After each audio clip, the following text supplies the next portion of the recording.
Okay, welcome back to members of 121 Community Church in Grapevine, Texas, and our ongoing study in the history of the Bible.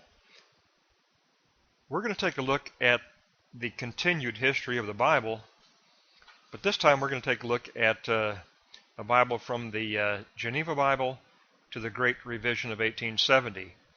If you remember, the first lesson was on the history of the Bible from Constantine to the Geneva Bible, and that was the Reformation history. This is titled the Counter-Reformation history of the Bible, the Counter-Reformation. It's the reaction of the Catholic Church to the Geneva Bible in Counter-Reformation. So it's all about the Catholic Church trying to reclaim its members that were leaving the church because of the Protestant Reformation. And like before, we've got the chart in two rows. Let's go to the top row, start at the far left. We begin with that 1545 Council of Trent, where it was declared that the Latin Vulgate is the only authoritative scripture. However, in 1560, the Reformers in Geneva published the Geneva Bible, based on the original Greek and the original Hebrew. Now, in 1582, the Order of the Jesuits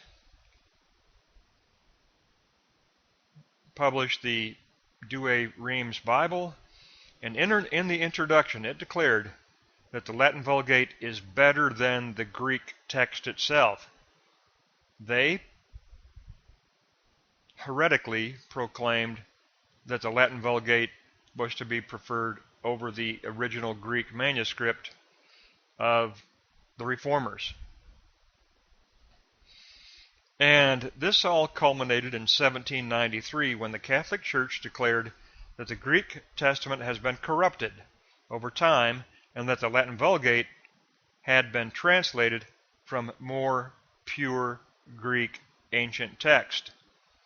So they just declared that the Textus Receptus of the Reformation was corrupt, but that they had translated the Latin Vulgate from a more pure Greek text. Now, the Jesuits had as their goal Counter-Reformation. In 1825, in Chieri, Italy, there was a meeting of the Jesuits. They declared that they will once again take control of the Bible. They will take the Bible back from the Reformation. They will take control of the Bible. That was their goal. That was their mission. Their mission was to take back the Bible from the Reformation. In other words, Counter-Reformation. And it all began in 1838 with a Jesuit librarian at the Vatican. Cardinal Mai was a Jesuit cardinal, librarian of the Vatican. He compiles a new Bible text from the archives. He calls it the Codex Vaticanus B. Codex Vaticanus B. Vatican Codex B. And he was a friend to the Protestant scholar Tischendorf.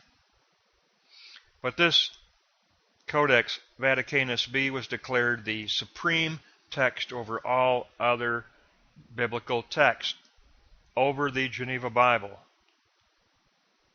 The Codex Vaticanus B is declared by the Catholic Church to be the supreme biblical text. Now, in 1842, Tischendorf, a Protestant scholar who had been influenced by the Jesuits. The Jesuits always tried to convert outsiders to the Catholic cause. Tischendorf converted to their cause. While he was in Paris, he prepared a double-column New Testament by translating the Latin Vulgate, that corrupt Latin Vulgate, into a Greek text. thereby reversing the work of Erasmus of Rotterdam. He did this for the Archbishop of Paris. He did it as a gift to the Catholic Church. So here's a man, Tischendorf, a Protestant scholar, assisting the Catholics and taking up the Catholic cause, obviously influenced by the Jesuit order, and most probably Cardinal Mai, the librarian at the Vatican Archives. Now in 1843, Tischendorf is granted an audience with the Pope, Gregory XVI, in Italy, because he had published that double-column Latin-Greek text for the Catholic Church as a Protestant scholar. It's amazing. But he's given an audience with the Pope Gregory XVI in Italy. And that's like getting an audience with a president or a prime minister. So it's a huge privilege to get a one-on-one audience with the Pope. But Tischendorf had truly converted to the Catholic cause as a Protestant biblical scholar. He had converted to the Catholic cause. Now, while visiting the Pope, he announces his intention to search out documents that will support the Latin Vulgate. And if you go down to row 2, the bottom row, far left, we've got 1844. Tischendorf makes his first visit to St. Catherine's Monastery at Mount Sinai. And he discovers New Testament leaves from the 4th century in a trash basket being used to start the fires in the monastery. Amazing. A 4th century loose leaves from the Old Testament they were using to start fires. He rescues the leaves that remain there in the basket, in the trash basket, but that's all he's able to retrieve at the time. He retrieves just a few pages, 30-some pages, he is granted to retrieve and take with him. They were burning them up as a tinder to start fires. Now in 1866, Tischendorf declares that the Textus Receptus of the Reformation must be rejected because there's a need for a more accurate and a fresh Greek text is needed. The Textus Receptus of Erasmus and the Reformation must be rejected. He takes up the Catholic position.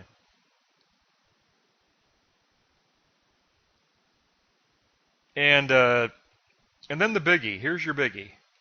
In 1859, Tischendorf returns to Sinai.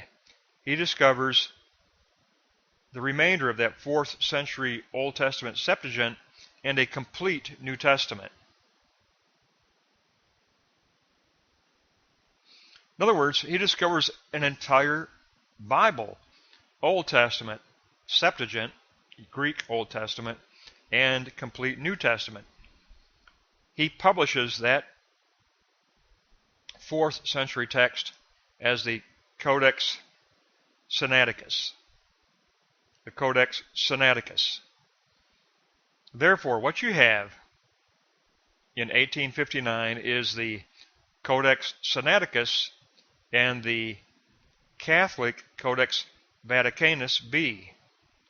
You've got two new 4th century texts. And they are both Alexandrian, and they have both Gnostic influence in them. But these become the two new texts to come into the light of Christian scholarship. And here is what happens. In 1870, Westcott and Hort lead a committee to revise the Bible, to revise the Reformation Bible, based on the Codex Vaticanus and the Codex Sinaiticus, and they declared the Textus Receptus of the Reformation as no longer acceptable. In fact, they call it vile. Now, you should know that today, in conservative Southern Baptist colleges and Southern Baptist seminaries, the Westcott and Hort Greek Testament is taught and is accepted. I've got a copy of the Westcott and Hort Greek Testament here in my library, right alongside my Reformation Geneva Bible. I have both here in my library. So the Southern Baptist Convention does accept the Westcott and Hort Greek Testament, the 1870 revision. Fundamentalist Baptists do not accept it. They accept the Textus Receptus of the Reformation. They consider the Westcott and Hort to be contaminated by forged documents from the Codex Vaticanus and the Codex Sinaiticus. Therefore, fundamentalist Baptists reject the Westcott and Hort Greek New Testament. Southern Baptists do accept the Westcott and Hort Greek New Testament. So when I went to Dallas Baptist University, I was taught the Westcott and Hort Greek New Testament. When I went to Bright Divinity School at TCU, I was taught the Westcott and Hort Greek New Testament. Now that's a more liberal divinity school, so not surprising, but the surprising thing is that Dallas Baptist University, in my undergrad studies, they were using Westcott and Hort. I have that New Testament in my library. So it's a critical second study on the history of the Bible, and any mature Christian who truly cares about the sacredness of Holy Scripture, and especially Southern Baptists who believe in the inerrancy of Scripture, must study and must pay attention to this history. And the first one, yes, that we already completed, from Constantine to the Reformation Bible of the Geneva Bible, but especially the second one, from the Geneva Bible to the 1870 Westcott and Hort Revision Committee, because every translation today is based on the 1870 Westcott and Hort. Any translation you pick up today is going to be based on the Revision Committee of 1870. It's going to be based on Codex Vaticanus and Codex Sinaiticus. So, very brief little talk here, but we just wanted to pick up part 2 of the history of the Bible and really look at what happened after the Reformation history from Constantine to the Geneva Bible. Now we have a look at the counter-Reformation history. So we've had 2 parts so far, the Reformation history of the Bible and now the counter-Reformation history of the Bible. And it all is, in the second part, it's all about the Jesuit order of the Catholic Church. The Jesuits, if you looked up there in row 1, 1825, the Chieri, Italy meeting of the Jesuits declare they will once again take control of the Bible. It was a determined counter-Reformation movement. Very deliberate counter-Reformation movement. And that meant seek out people to convert in the realm of Protestant scholarship, to assist, to take up the Catholic position. They found that person in Tischendorf. Tischendorf supported the Catholic position as a Protestant scholar. Pretty amazing, but he did do it. He did support the Catholic position. It all eventually led to 2 documents. Codex Vaticanus B from the Catholic Vatican Archives, and Codex Sinaiticus, the 4th century Bible that was almost burned up at St. Catherine's Monastery at Mount Sinai. That's going to wrap up this part 2 of the history of the Bible. And I don't know if we'll have a part 3 or not, but that's going to wrap up the Counter-Reformation history.